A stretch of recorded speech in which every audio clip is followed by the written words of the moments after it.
नमस्ते विद्यार्थी मित्रो, गेल्या व्हिडिओ क्लिप पासून आपण या धड्याच्या शेवटच्या भागामध्ये प्रवेश करत आहे आणि त्यामध्ये आपण पाहिलेलं आहे नव्या आर्थिक धोरणाला आपण सुरुवात केलेली आहे, ज्याला इंग्रजीमध्ये NEP म्हणतात, म्हणजे न्यू इकॉनॉमिकल पॉलिसी। 1991 मध्ये तत्कालीन पंतप्रधान PV नरसिंहराव आणि अर्थमंत्री मनमोहन सिंग यांच्या कारकिर्दीत हे नवे आर्थिक धोरण आपल्या देशामध्ये आणले। हे नवे आर्थिक धोरण का आणलं आपल्या देशामध्ये या कालखंडात या लोकांनी, त्याच्या पाठीमागचं कारण गेल्या व्हिडिओ क्लिपमध्ये तुम्हाला सांगितलेलं आहे की मोठ्या प्रमाणात आपल्या देशात आर्थिक समस्या निर्माण झालेली आहे आणि त्यावर मार्ग काढण्यासाठी हे न्यू इकॉनॉमिकल पॉलिसी किंवा नवे आर्थिक धोरण आपल्या देशामध्ये 1991 ला लागू केलेलं आहे। त्यामध्ये डॉक्टर मनमोहन सिंग यांचा महत्वाचा वाटा होता। त्यांनी ज्या उपाययोजना सुचवल्या आर्थिक मंदीतून किंवा आर्थिक समस्येतून बाहेर काढण्यासाठी देशाला, त्या उपाययोजना म्हणजेच नवीन आर्थिक धोरण। त्या उपाययोजना कोणत्या आहेत त्या या ठिकाणी इथं आपण पाहणार आहे। त्या उपाययोजनांमध्ये तुम्हाला सांगितलेलं आहे बघा, प्रामुख्याने असं दिसून येईल की जे सार्वजनिक उद्योग आहेत त्या सार्वजनिक उद्योगांवरती, सार्वजनिक उद्योग जे आहेत त्या सार्वजनिक उद्योगांमध्ये म्हणजे शासकीय मालकीची जी क्षेत्र आहेत, शासकीय मालकीचे जे उद्योग आहेत त्या उद्योगांमध्ये खासगी उद्योजकांना, खासगी कंपन्यांनाही प्रवेश देण्यात आला। म्हणजे खासगीकरणाचं धोरण आपण या ठिकाणी 1991 या नवीन आर्थिक धोरणानुसार स्वीकारलं म्हणायचं। म्हणजे खासगीकरण, उदारीकरण या गोष्टी आपण स्वीकारल्या म्हणायच्या। म्हणजे जागतिकीकरणाकडे आपण या नवीन आर्थिक धोरणामुळे पाऊल टाकणं म्हणायचं। जागतिकीकरणामध्ये आपल्या देशाने 1991 नंतर त्या नवीन आर्थिक धोरणानंतर आपण उडी घेतली म्हणायची। आणि त्यामुळे आपल्याला असं दिसून येईल की आता आपल्या आजूबाजूला असणारे जी क्षेत्र आहेत, शिक्षण क्षेत्र असेल, अनेक खासगी आपल्याला लोक या क्षेत्रामध्ये उतरलेले दिसून येतील, खासगी शाळाही दिसतील, रस्ते बांधकामात असेल, हायवेला आपल्याला टोल नाके दिसतात, ते टोल नाके खासगी कंपन्या असतात आणि त्या कंपन्यांच्या द्वारे जो पैसा पुरवला जातो त्याद्वारे रस्ता केला जातो आणि म्हणजे एकंदर खासगी कंपन्यांचाही त्यामध्ये हिस्सा असतो।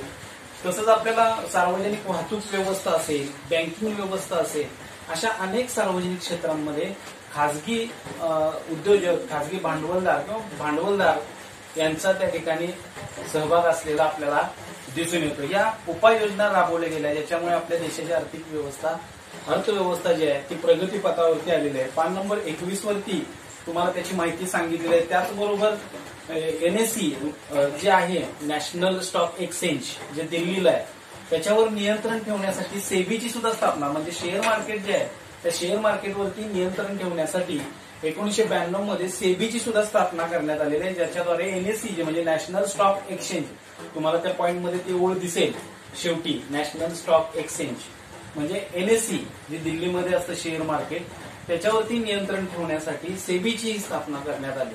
म्हणजे अशा महत्वाच्या उपाययोजना डॉक्टर मनमोहन सिंग यांनी या नव्या आर्थिक धोरणाअंतर्गत राबवल्या, ज्याच्यामुळे देशावरचं आर्थिक संकट जे आहे ते दूर व्हायला मदत झाली। त्याचे परिणाम कोणते झाले आपल्या देशावर, आर्थिक कोणते चांगले परिणाम झाले, ते परिणाम तुम्हाला या मुद्द्याच्या शेवटी सांगितलेले आहेत। मग तुम्हाला पाठीमागे ज्या समस्या होत्या की सांगितलं गेल्या व्हिडिओ क्लिपमध्ये की या काळात आपल्या देशातील सोनं शासनाला दुसऱ्या देशांमध्ये गहाण ठेवावं लागलं, ते सोनं सुद्धा त्या ठिकाणी सोडवून आणलेलं आहे।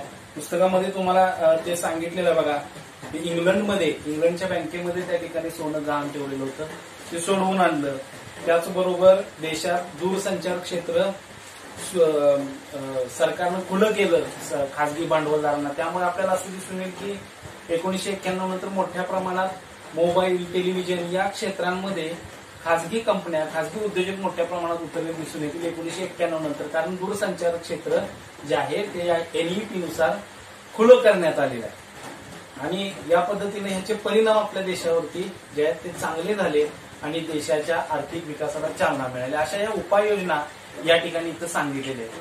त्याच्या व्यतिरिक्त विद्यार्थी मित्र, या मुद्द्याच्या पुढे आपल्याला वर्ल्ड ट्रेड ऑर्गनायझेशन म्हणजे WTE या संघटनेची माहिती आपल्याला इथं सांगितलेलं आहे। WTE ज्याला इंग्रजीमध्ये वर्ल्ड ट्रेड ऑर्गनायझेशन म्हणजेच जागतिक व्यापारी संघटना म्हणतात, जागतिक व्यापारी संघटना।